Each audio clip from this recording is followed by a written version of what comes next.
말씀은 출애굽기 34장 21절에서 24절 말씀으로 은혜를 잊지 말고 감사하라, 이런 제목으로 하나님 말씀 선포하겠습니다. 오늘도 오직 예수님입니다.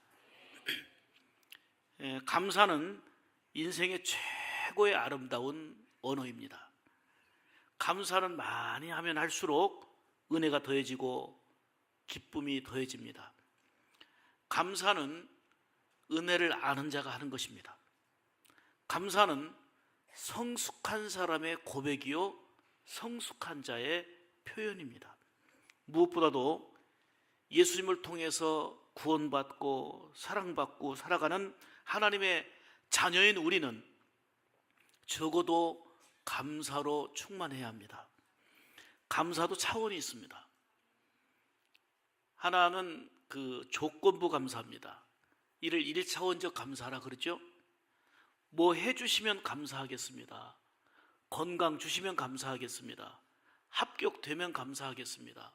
뭐가 이루어지면 감사하겠습니다. 만일 뭐뭐 해주시면, 이 조건부 감사입니다. 이를 1차원적 감사라고 그래요. 두 번째는 때문에의 감사입니다. 합격됐기 때문에 감사합니다. 승진됐기 때문에 감사합니다. 내가 병 나았기 때문에 감사합니다. 그런데 이런 감사도 좋지만 내가 감사의 조건을 잃어버리면 감사도 잃어버려요.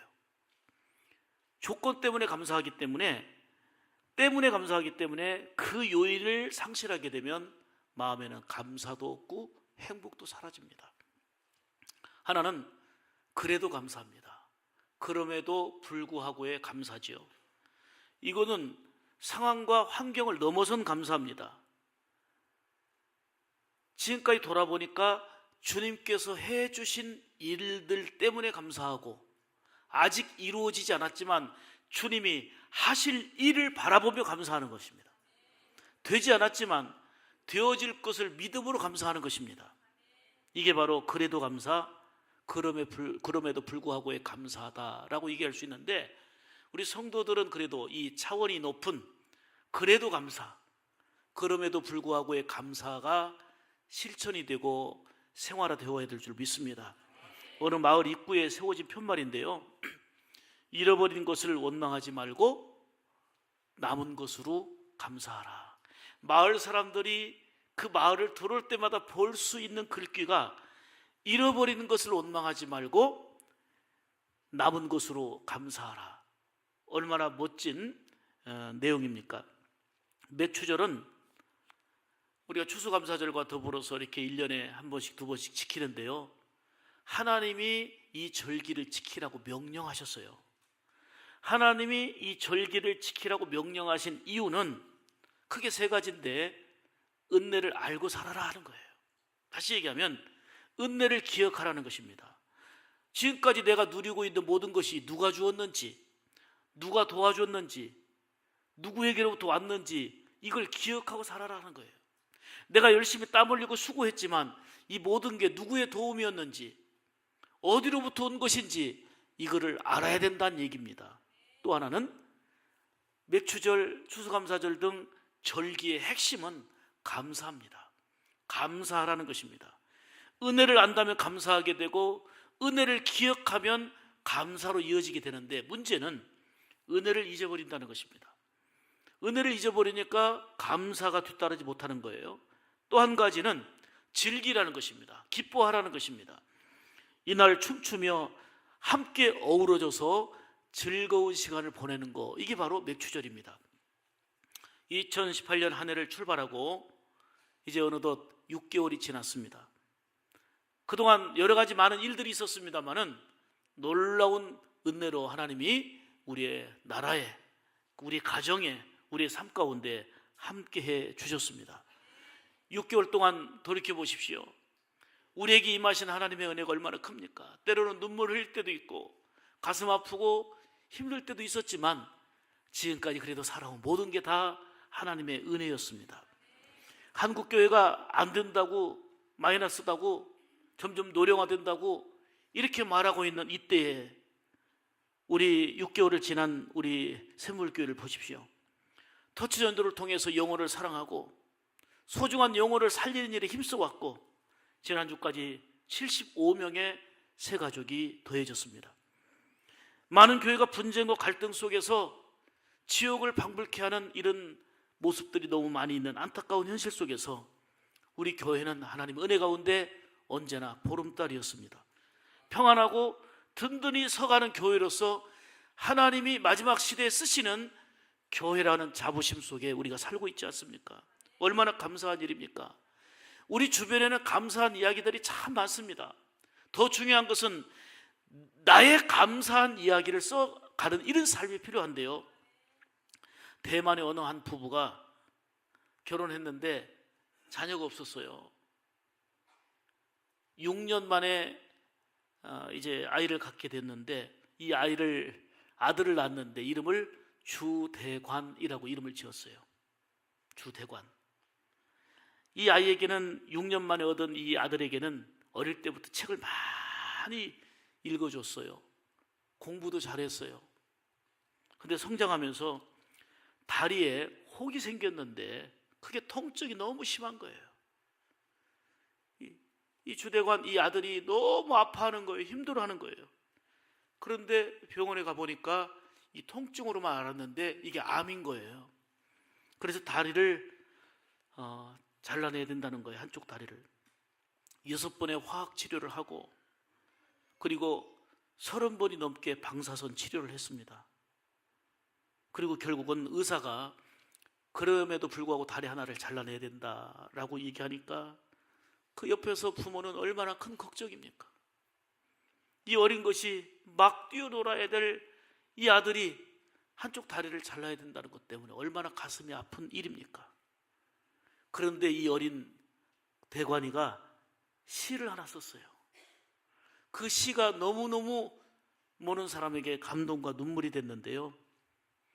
내 다리 한쪽을 자른단다. 그런데 나에게는 한쪽 다리가 남아있다. 베토벤은 두 귀가 멀었고 세상에는 두 귀를 다 듣지 못하는 사람들이 많이 있는데 나는 그래도 한쪽 다리가 있다. 헬렌 켈러는 두 눈이 멀었고 두 다리가 없는 사람도 이 땅에 많은데 그래도 나는 한쪽 다리가 있어서 한쪽 다리로 세상을 다닐 거야. 이 어린 주대관이 쓴 시입니다. 엄마도 아빠도 걱정하고 눈물 흘리고 있는데 이 아이가 시로서 나에게는 한쪽 다리가 남아있다고 감사의 표현은 이거는 모든 사람에게 눈물과 감동이 되어지는 내용이었어요. 잘 아시죠? 뇌성마비 송명희 시인, 나 건강이나 재물이나 지식은 없지만 다른 사람에게 없는 것이 내게 있다는 거예요. 은혜가 있다는 거예요. 그래서 하나님은 공평하시다라고 얘기하잖아요. 육신의 눈으로 볼 때는 불공평하게 보여요. 걷는 것도 힘들고 말하는 것도 힘들고 활동하는 것도 너무 힘들고 그리고 글 하나 쓰려면 거의 비틀어진 몸으로 온갖 몸부림을 쳐서 한 줄의 문장을 작성해야 되는 이런 어려움이 있지만 하나님은 공평하시다는 거예요. 나에게는 이런 불편함과 어려움이 있지만 남에게 있지 않는 거 그 하나님의 은혜를 볼 수 있고 그 은혜가 있다고 공평하신 하나님 찬양하잖아요. 그가 범사에 감사하라 하는 시를 썼는데 그 시 내용을 소개해 드릴게요. 감사절에만 감사하는 자여 범사에 감사하라. 고난주간에만 주님의 고난을 기억하는 자여 언제나 주님의 고난을 기억하라. 위급할 때만 기도하는 자여 쉬지 말고 기도하라. 기쁠 때만 기뻐하는 자여 항상 기뻐하라. 예수님으로 충만한 너무 불편하고 힘들지만 송명희 시인의 고백이에요. 감사절에만 감사하지 말고 범사에 감사하자는 거예요. 위급할 때만 기도하지 말고 쉬지 말고 기도하자는 거예요. 어떤 기쁜 조건이 있을 때만 기뻐하지 말고 항상 기뻐하자는 거예요. 사랑하는 여러분, 6개월 동안 여러분들은 어떻게 감사하며 사셨습니까? 여러분 감사절에만 감사하십니까? 아니면 범사에 감사하며 살아가고 있습니까? 디모데후서 3장에 보면은 마지막 시대 말세를 맞이한 시대의 특징이 나타나 있습니다. 자기를 사랑하고 돈을 사랑하고 부모를 거역하고 마지막 시대의 특징, 감사가 점점 사라진다는 거예요. 사랑이 메말라버리고 감사가 없어진다는 거예요. 오늘 본문은 맥추절은 감사함으로 지켜야 될 하나님의 명령이라는 내용, 이게 본문이에요. 이스라엘 백성들은 애굽에서 430년 동안 노예 생활로 고통을 겪었어요. 살려달라고 애원하며 눈물로 부르짖었는데 하나님께서 그 고통을 보시고 눈물을 보시고 기도를 들으시고 인도해 주셨잖아요. 그래서 출애굽하게 됐는데 홍해를 건너고 시내산에 이르자 하나님께서 모세에게 주신 게 있습니다. 그게 뭡니까? 십계명을 주신 거예요. 십계명을 주시는 것은, 이 계명 주셨다는 것은 하나님의 명령이기 때문에 이것을 지키라는 거예요. 하나님을 섬겨라, 주의를 지켜라, 명령으로 주신 거예요. 그리고 율법을 주셨는데 그게 613가지예요. 죄를 지었을 때 용서받을 수 있는 성막과 제사법을 주시고요. 그리고 구원받은 것을 기억하고 감사하라고 절기를 주셨는데 맥추절, 유월절, 수상절을 지키라 말씀하셨습니다. 이렇게 절기를 지키라고 한 가장 중요한 이유는 은혜를 잊지 말고 감사하라 하는 내용이에요. 그러니까 이 감사는 하나님이 명하신 명령이에요. 은혜를 기억하고 은혜를 잊지 말고 감사하라. 그래서 오늘 제목을 이렇게 잡은 거예요. 우리가 살다 보면 나이 들수록 이제 자꾸 건망증이 생겨요. 자꾸 잊어버리고요. 건망증 때문에 불편한 일도 생기고 각종의 에피소드도 발생합니다. 어느 건망증이 심한 집사님이 계셨어요. 하루는 구역장님에게 제가 오늘 구역 예배 못 갈 것 같습니다 라고 전화를 했어요. 그래서 왜 못 오시는가요? 했더니 지금 친척 그 회갑잔치를 가야 되니까 회갑잔치에 가야 됩니다 해야 되는데 그 순간에 회갑잔치가 생각이 안 나는 거예요. 그래서 회갑잔치 60세 하는 것만 생각나는 거예요. 60세. 그리고 육자가 생각나가지고 오늘 친척 육갑잔치에 가야 됩니다. 육갑잔치에 가야 된다는 거예요. 근데 이분이 그걸로 끝나지 않았어요. 은행에서 통장을 잃어버렸는데 통장을 이제 재발급하기 위해서 이제 은행에 갔는데 재발급이란 말이 생각이 안 나는 거예요. 그래서 은행 직원에게 통장 재발급 받으러 왔습니다 해야 되는데 이 재발급이 생각이 안 나니까 통장 재개발하러 왔습니다. 우리는 제가 주보에다 해놨으니까 잘 읽어보세요. 이거는 웃어 넘길 일이죠. 이런 에피소드, 건망증으로 인한 불편함들도 있을 수 있습니다. 그런데요, 다 잊어버려도 은혜를 잊어버리면 안 됩니다. 결코 감사를 잃고 살아서는 안 된다는 얘기예요.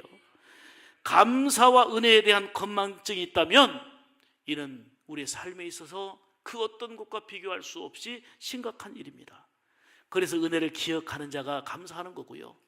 은혜를 잊지 말고 감사하자 말씀드리는 거예요. 신명기 8장 13절 이하에 보면은 또 내 소와 내 양이 번성하며 내 은금이 증식되며 내 소유가 다 풍부하게 될 때에 내 마음이 교만하여 내 하나님 여호와를 잊어버릴까 염려하라. 여러분 보세요. 넉넉하고 풍성해지니까 감사할 줄 알았거든요. 옛날보다 더 넉넉해지고 호화로워지니까 감사할 줄 알았거든요. 그런데 감사가 아니라 조금만 불편해지면 또 원망하고 넉넉하고 풍성해지니까 하나님을 잊어버린단 말이에요. 그래서 너희가 번성하고 풍성해짐으로 하나님을 잊어버릴까 염려하라. 하나님을 잊지 말라는 거예요. 은혜를 잊지 말라는 거예요. 그래서 오늘 본문은 은혜를 잊지 말고 감사하라 말씀하시면서 세 가지로 생명의 말씀 주시는데요. 은혜를 잊지 말고 감사하는 자는 이와 같은 은혜와 복을 더해 주신다는 내용이 오늘 본문입니다. 첫째로 은혜를 잊지 않고 감사하는 자에게는 문제 해결의 은혜가 있다 말씀하십니다. 오늘 본문 24절 보시면요, 내가 이방 나라들을 내 앞에서 쫓아내고 내 지경을 넓히리니 이렇게 말씀하셨어요. 이는 하나님이 명령하신 절기를 지키고 감사할 때에 너희들의 장애 요인인 가나안 7족속을 쫓아내 주신다는 약속입니다. 다시 말하면 그게 문제이기 때문에 그 문제를 해결해 주시겠다는 거예요. 어떤 자에게? 하나님의 명령인 절기를 지키며 감사하는 자에게 이러한 은혜를 주시겠다고 약속하신 거예요. 여러분, 아무리 큰 문제가 있고요, 장애물이 있다 할지라도 하나님이 함께 하시면 해결됩니다. 오늘 본문에 쫓아내고 라는 말씀에 귀를 기울여 보세요. 아무리 강해도요, 하나님이 쫓아내는 게 해결되는 거 아닙니까? 내가 힘쓰고 애써도 안 되는데 하나님이 쫓아내 주신다는 거예요. 그게 해결입니다. 우리가 살면서 해결할 수 없이 무거운 짐을 겪고 사는 일들이 얼마나 많습니까? 그런데 예수님은 우리의 삶의 해결자가 되십니다. 하나님은 감사하는 자를 귀하게 여기시며 직면한 모든 문제 속에 개입하셔서 해결해 주심을 오늘 본문을 통해서도 말씀하고 있습니다. 성경을 보면 예수님이 가신 곳곳마다 문제가 해결됐어요. 중풍병자를 만나시고 고쳐주셨잖아요. 나병 환자를 깨끗하게 고쳐주셨잖아요. 걷지 못하는 자를 찾아가셔서 일어나 걷게 하셨잖아요. 보지 못하는 자를 보게 하셨잖아요. 배고픈 자에게 먹을 것을 주셨잖아요. 죽은 자를 살리셨잖아요. 더욱더 중요한 것은 믿음으로 살면서 감사하는 저와 여러분에게 주님이 찾아오셔서 해결해 주시는 은혜를 누려야 된다는 거예요. 성경에 이런 얘기가 있다는 것도 중요하지만 절기를 지키라는 대로 지키면서 감사로 사는 나에게 이런 은혜가 있었습니다, 이런 해결의 은혜가 있었습니다라는 고백과 찬양이 바로 우리 입술의 언어가 되어야 되겠고 우리의 고백이 되어야 되겠다는 것입니다. 탈무드에 보면 이 세상에서 가장 지혜로운 사람이 누군가? 배우는 자다. 배움의 자세, 늘 배우는 자세를 가진 자가 가장 지혜로운 자다. 세상에서 제일 강한 사람은 누군가? 자신과의 싸움에서 이기는 사람이다. 이 세상에서 제일 행복한 사람은 누군가? 항상 감사하며 사는 사람이다. 세상에서 가장 행복한 사람은요, 감사하며 사는 자입니다. 그래서 그 유명한 밀러는 자기의 시에서 이렇게 표현했잖아요. 감사의 크기에 따라서 행복의 크기도 결정되어진다. 아주 공감이 가기에 제가 인용합니다. 감사하는 사람이 행복합니다. 여러분, 집안에 감사로 넘쳐보세요. 그게 행복 아닙니까? 교회에 감사가 넘쳐보세요. 목사가 감사로, 장로님이 감사로, 권사님이, 집사님이 감사로 가득하고 넘치면 그게 행복 아닙니까? 사람과의 관계 속에서 감사로 넘치면 그게 덕이 되고 그게 본이 되는 모습 아니겠습니까? 여러분, 그렇게 많은 사랑을 받았으면서도 감사가 없는 자녀들의 모습, 그토록 풍성한 은혜를 힘입었으면서도 하나님 앞에 감사하지 않는 성도의 모습, 얼마나 안타까운 일입니까? 오늘도 주의 은혜를 크게 기억하고 누구보다도 감사를 잘하는 자 되어 사시기를 주님의 이름으로 축복합니다.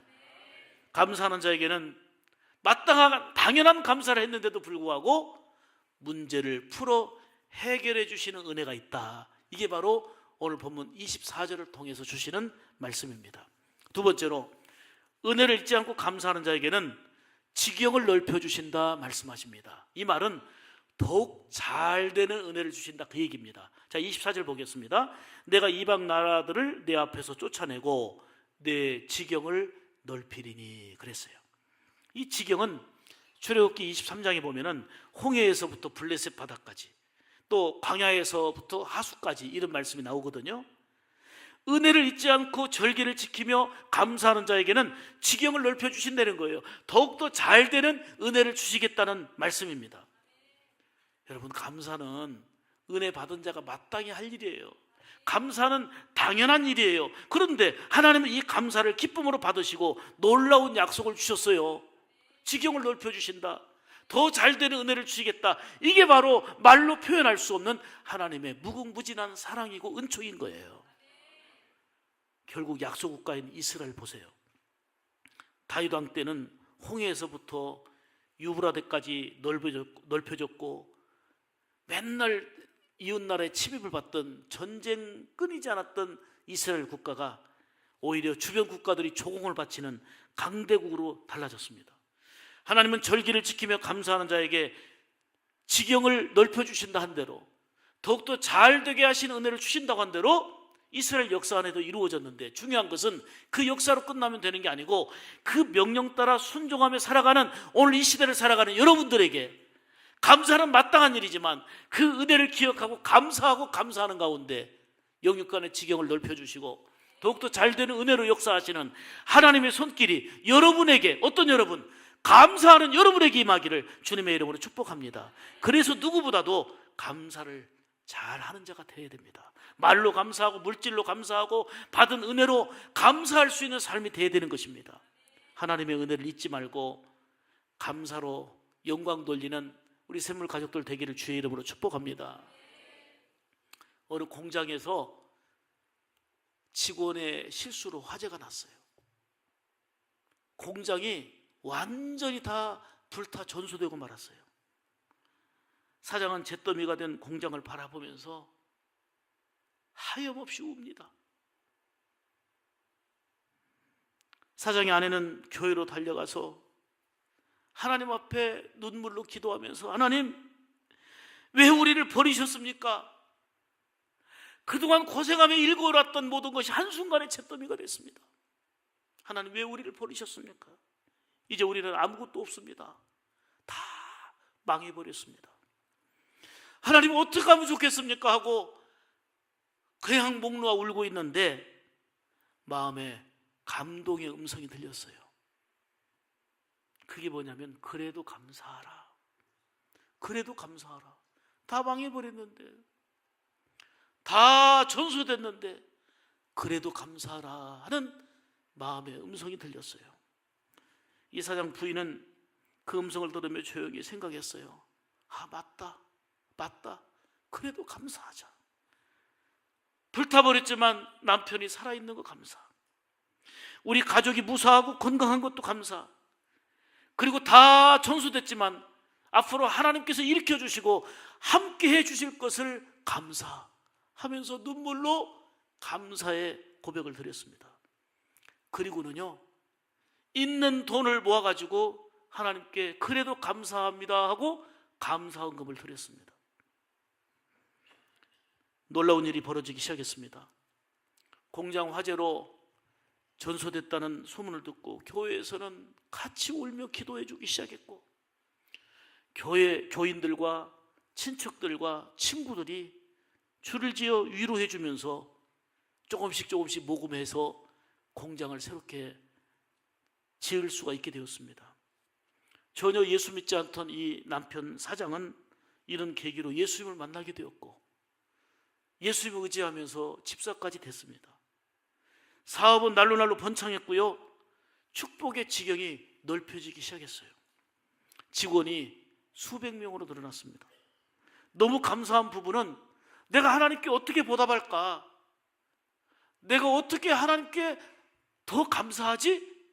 이런 생각하다가 9인승 승합차를 샀습니다. 승합차를 사가지고 이 사장님이 교회 차량 운행을 시작했어요. 자기가 차 사가지고 하나님께 너무 감사한 거예요, 모든 게. 그래서 교회에서 차량 봉사를 자기가 사갖고 하는 거예요. 감사하고 행복한 마음으로 넘쳤습니다. 바로 이 사업장에 그 유명한 삼양가구사예요. 삼양가구사. 이 부부는 다 잃어버린 잿더미에서, 다 타버린 잿더미에서 망해버렸습니다. 다 망해버렸습니다. 눈물로 통곡할 때 그래도 감사하라. 그래도 감사하라. 남아있는 게 있잖아요. 남편이 있음을 감사, 가족이 있음을 감사. 지금 다 망가졌지만 앞으로 일으켜주실 하나님의 은혜 감사. 비록 어려움 중에서도 슬퍼하고 절망한 걸로 끝나지 않고 감사로 일어섰을 때에 오늘 성경 24절 말씀대로 감사하는 자에게 지경을 넓혀주신다는 대로 지경을 넓혀주셔서 더욱더 잘되는 은혜를 누리게 하신 줄로 믿습니다. 이게 사명가구사 이야기로 끝나는 게 아니고 오늘 이 시대를 살아가는 저와 여러분의 이야기가 되어야 될 줄 믿습니다. 유명한 주석가인 매트리가 감사는 산수에서 더하기와 같다 그랬어요. 더하기와 같다. 모든 것에서 감사하면 거기에 하나님의 복이 더해진다. 어떤 일이든지 어디서든지 감사하면 플러스의 복이 주어진다. 그러나 반대로 원망과 불평은 산수에서 빼기와 같다. 원망하고 불평할수록 삶 가운데서는 가지고 있는 것까지 빼앗기고 잃어버리게 된다. 그렇습니다. 원망, 불평은요, 빼기예요, 빼기. 행복이 빠지고 기쁨이 빠지고 소망이 빠지는 거예요. 어렵지만 힘들지만 괴롭지만 감사하는 인생은 소망이 플러스가 되고, 아멘 하셔야 돼요. 은혜가 플러스가 되고 놀라운 미래가 플러스가 되고 지경이 넓혀지는 은혜가 임하게 되는 것입니다. 그러므로 어렵고 힘들어도 따라잡시다. 그래도 감사, 그래도 감사, 그래도 감사로 승리해서 합력하여 선한 일을 이루시는 하나님의 손길이 감사하는 여러분의 삶 가운데 크게 임하기를 축복합니다.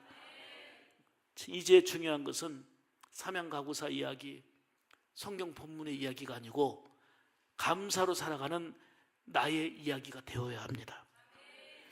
지금 주어진 삶의 자리에서 은혜를 잊지 말고 감사하는 자 되어서 하나님께 영광이 되어지고 영육간의 지경이 넓혀지고 더욱 잘 되는 은혜가 여러분에게 있기를 주의 이름으로 축복합니다. 세 번째, 은혜를 잊지 않고 감사하는 자에게는 지켜주시는 은혜가 있다는 거예요. 지켜주시는 은혜.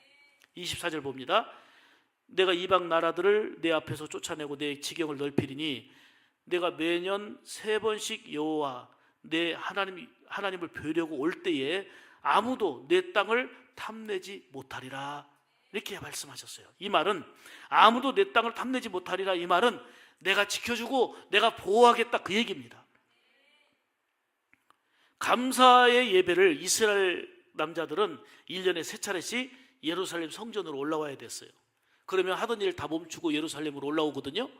그러면 집에는 물론 가족들이 있습니다만은 다른 걸 다 두고 오잖아요. 예배 드리기 위해서, 하나님께 감사드리기 위해서 다 두고 왔는데, 그러면 강도가 들 수 있고 도적이 들 수 있다는 거예요. 적군이 쳐들어올 수 있어요. 재산상의 피해가 있을 수 있어요. 그런데 오늘 본문 24절에 뭐라고 얘기합니까? 너희가 하나님을 배우려고 올 때에 아무도 탐하지 못하도록 지켜주고 보호하겠다, 그 약속이에요. 아멘이죠. 내가 지키고 있는 게 아니에요. 나는 비워두고 왔잖아요. 예배 드리기 위해서. 적군이 쳐들어올 것 같지만 하나님이 말씀하시는 게 아무도 내 땅을 탐내지 못하도록 내가 보호하마, 내가 지켜주마. 할렐루야. 감사하러 올라오는 자에게 마땅한 감사지만 하나님은 지키시고 보호하신다고 약속하고 있는 거예요. 다니엘이 믿음을 지키다가 사자굴 속에 들어가는 위기가 있었지만 그 안에서도 감사할 때에 머리털 하나도 상하지 않도록 하나님이 지켜주셨습니다. 요나가 물고기 뱃속에 들어갔을 때에 그 위기 속에서 감사 기도할 때 다시 토해내게 되고 다시 사는 사명 회복의 은혜가 주어졌습니다. 바울이 감옥에서도 매를 맞고 묶여 있으면서도 감사하고 찬송할 때에 옥문이 열리고 모든 게 다 풀리고 하나님의 은혜 속에서 구원의 사명을 감당할 수 있게 하셨습니다. 여호사밧 왕이 세 나라가 연합해서 쳐들어왔다는 소식을 들었을 때에 얼마나 큰 위기입니까? 약속 국가인 이스라엘이 세 나라가 쳐들어오니 어떻게 감당합니까? 이 소식을 듣고 여호사밧 왕이 뭐합니까? 세상의 성가대원, 찬양대원들을 앞세워서 찬양하면서 나갑니다. 매우 어리석은 방법 같았지만 하나님은 감사하고 이 찬양하는 찬양을 받으시고 세 나라 연합군을 완전히 물리쳐 주셨잖아요. 다윗이 감사하고 찬송할 때에 하나님이 사울에게 쫓기고 쫓기는 가운데서도 지키시고 보호해 주셨어요. 자, 그러면 다니엘 이야기, 요나 이야기, 바울 이야기, 여호사밧 이야기, 다윗 이야기가 중요한 게 아니란 말이에요. 어렵고 힘들지만 그럼에도 불구하고 감사하고, 그래도 감사하는 누가? 내가 감사하고 내가 감사함으로 지키시고 인도하시는 은혜를 누가? 감사하는 내가 누리자는 거예요. 아멘입니까? 이 은혜를 누릴 때에 우리 입술에 고백이 달라지고 우리의 마음 깊은 곳에서 솟아나는 찬양이 있는 거예요. 이사야 43장 2절 말씀에 내가 물 가운데로 지날 때에 내가 너와 함께 할 것이라. 강을 건널 때 물이 너를 침몰하지 못할 것이며 내가 불 가운데로 지날 때에 타지 아니할 것이요 불꽃이 너를 사르지도 아니하리니. 이 말씀했는데요, 이사야 43장으로 고쳐주세요. 거기 가장 힘들고 어려울 때 지키시고 보호해 주신다는 그 약속입니다. 우리는 맥주절을 지키는 거, 하나님께 감사하는 것은 지난 6개월 동안 지켜주신 은혜를 돌아보면서 감사하는 것은 당연한 일이고 마땅한 일입니다. 그런데 이 감사를 기쁘게 받으신 하나님이 감사하는 자를 지키시고 보호해 주신다는 약속입니다. 그러니 얼마나 하나님의 크신 사랑, 하나님의 은혜가 크고 큽니까? 그저 우리는 하나님의 사랑 앞에서 감동할 수밖에 없는 것입니다. 사랑하는 여러분, 돌이켜보세요. 모든 것이 다 은혜입니다. 모든 것이 은혜입니다. 이 삶 가운데 하나님의 은혜를 체험한 우리는 이렇게 고백하며 찬송할 수밖에 없습니다. 함께 우리 찬송 한번 부르겠습니다. 나를 지으신 이가 하나님, 나를 부르신 이가 하나님. 나를 지으신 이가 하나님, 나를 부르신 이가 하나님, 나를 보내신 이도 하나님, 나의 나 된 것은 다 하나님을, 나의 달려갈 길을 다하도록, 나의 달려갈 길을 다하도록, 나의 마지막을 다하도록, 나로 그 십자가 품게 하시니, 나의 나 된 것은 다 하나님의 은혜. 아멘 아멘. 한량 없는 은혜, 한량 없는 은혜, 갚을 길 없는 은혜, 내 삶을 애워싸는 하나님의 은혜. 나 주저함 없이 그 땅을 밟은 도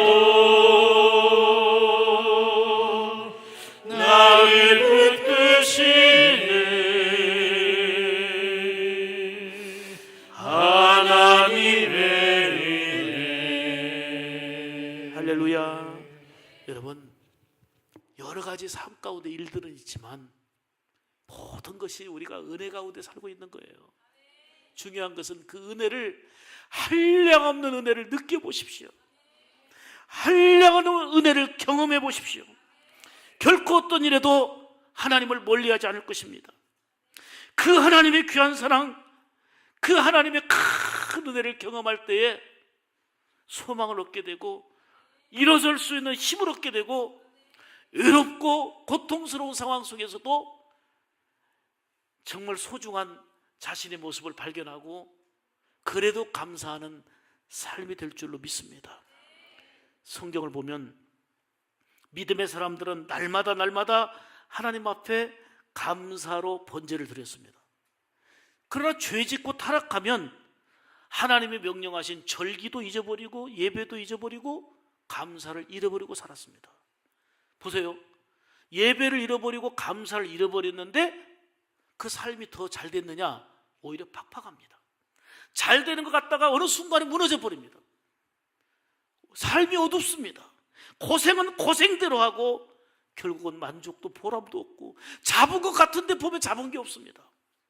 그런데 감사하고 그래도 감사하는 삶 속에 주시는 소망이 있고 행복이 있고 기쁨이 있고, 앞으로 주어질 기쁨만이 아니라 지금 기쁨이 있고 앞으로 주어질 기쁨까지 더해지니 일생도록 감사와 기쁨으로 살아가는 건강한 그리스도인이 되는 것입니다.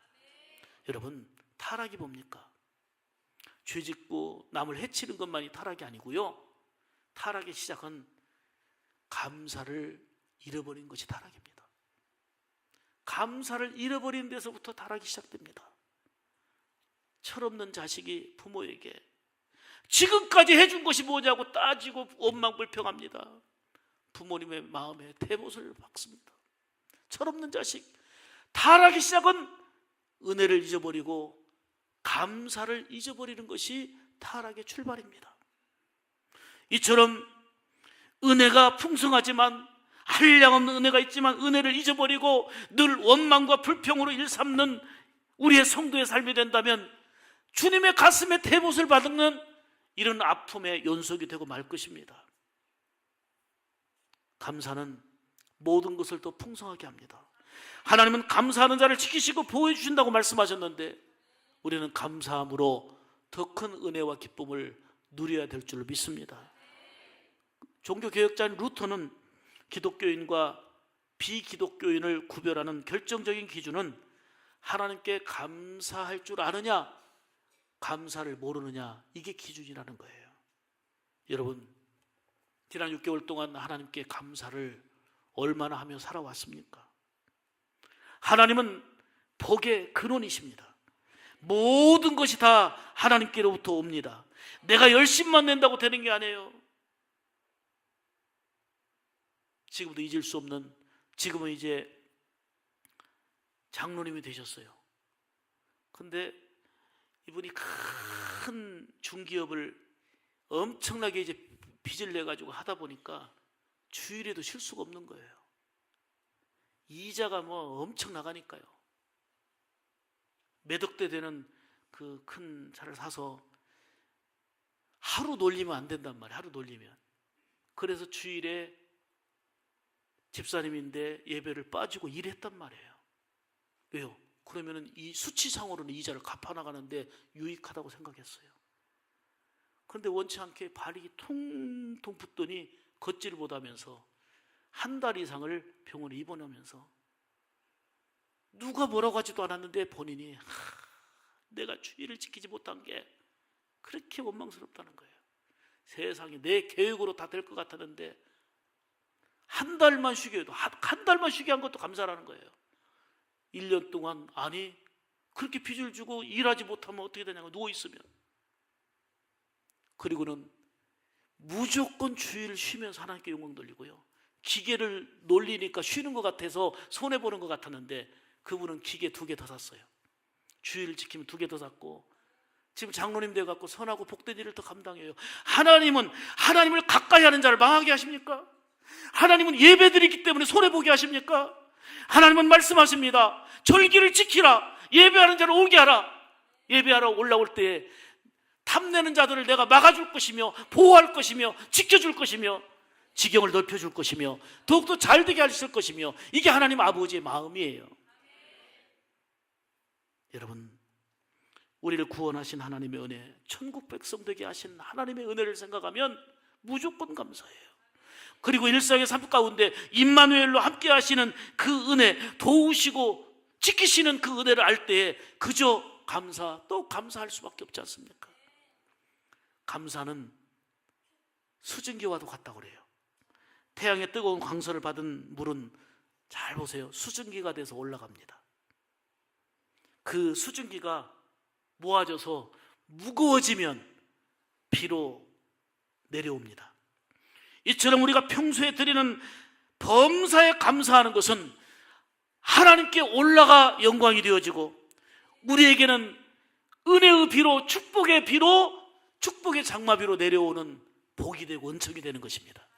감사는 하나님께 올라가는 영광이 되고 우리에게 약속하신 복과 은혜가 내려옴으로 풍성한 약속된 은혜를 누리게 되는 기쁨이라는 얘기입니다. 여러분, 오늘 영상 보셨잖아요.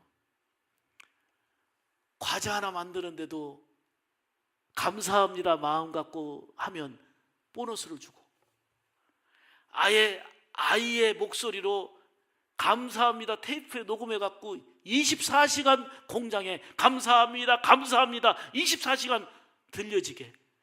그래서 과자 하나가 만들어지는데 감사합니다가 100만 번 들어가는 그런 과자가 아이들에게 먹혀질 때에 좋은 재료를 쓰면서, 그거 하나도 감동인데 우리 가정 안에서, 우리 교회 안에서, 우리 삶 가운데 날마다 입술로 감사를 고백하고 찬양할 때에 하나님께는 올라가는 영광이 되어지고, 감사하는 자에게 약속하신 대로 지경을 넓혀주셔서 더 잘 되는 은혜가 있고, 문제 해결의 은혜가 있고, 지키시고 보호해 주시겠다고 약속하신 하나님의 은혜가 내려와 더 감사할 일들로 가득하게 되는 역사가 임하게 될 줄로 믿습니다. 여러분, 감사가 곧 행복입니다. 하나님께 감사하는 것이 건강한 신앙이고, 부모님께 감사하고 서로에게 감사할 때에 관계는 더욱더 풍성하고 복되어지는 것이고, 성도가 서로 감사하며 살아가는 것, 이보다 더 큰 아름다움과 행복은 없습니다.